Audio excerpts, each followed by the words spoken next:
નમસ્કાર વિદ્યાર્થી મિત્રો, હું છું ઝાલા જયેન્દ્ર અને તમે જોઈ રહ્યા છો ગુજરાતી.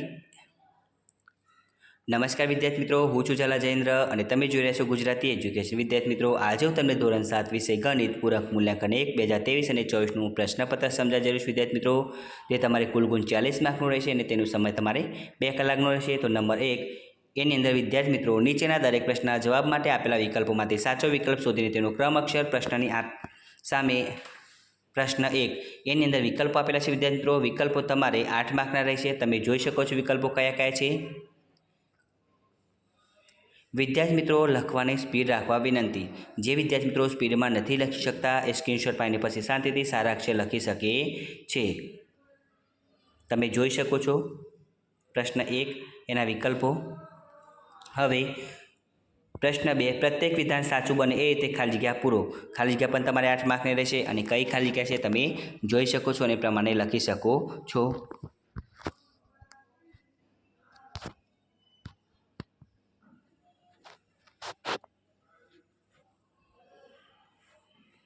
પ્રશ્ન 3 નીચેના વિધાનો ખરા છે કે ખોટા તે લખો. પ્રશ્ન 3 છે તમારે 4 માર્કનો રહેશે. તમે જોઈ શકો છો સાચું અને ખોટું.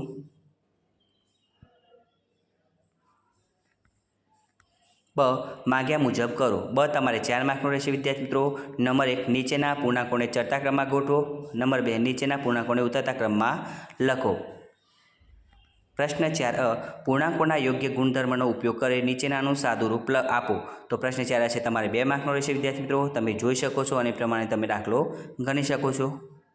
બ માગ્યા મુજબ લખો. તો વિદ્યાર્થી મિત્રો, બ પણ તમારે 2 માર્કનો રહેશે. પહેલો ગુણાકાર લખવાનો છે અને બીજો ભાગાકાર લખવાનો છે.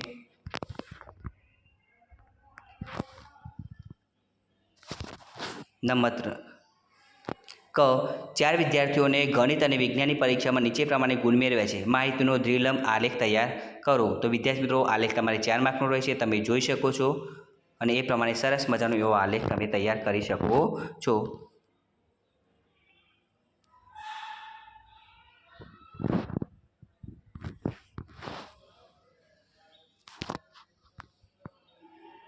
પ્રશ્ન 5 માંગ્યા મુજબ ગણો. ગમે તે 2 લખવાના છે. પ્રશ્ન 5 છે તમારે 4 માર્કનો રહેશે. નંબર 1ની અંદર સરવાળો છે, બીજામાં બાદબાકી અને ત્રીજામાં ગુણાકાર છે. તો વિદ્યાર્થી મિત્રો, તમે જોઈ શકો છો અને એ પ્રમાણે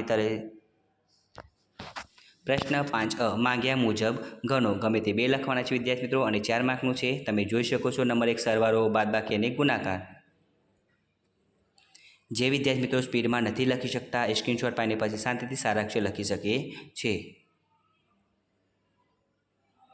હવે બ માગ્યા મુજબ ગણો. ગમે તે 2 લખવાના છે. બ તમારે 4 માર્કનો રહેશે.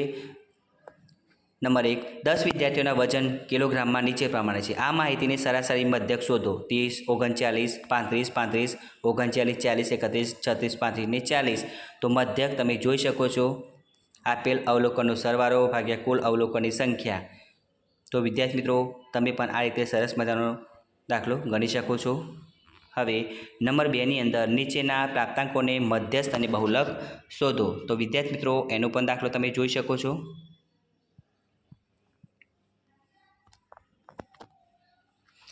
નંબર 3 11 વિદ્યાર્થીઓએ ગણિતની એક પરીક્ષામાં નીચે પ્રમાણે ગુણ મેળવ્યા છે. માહિતીનો મધ્યસ્થ અને બહુલક શોધો. તો વિદ્યાર્થી મિત્રો, એનો પણ જવાબ તમારી સમક્ષ છે. 40, 52, 78, 84, 82, 53, 84, 92, 84, 62, 62 અને 70.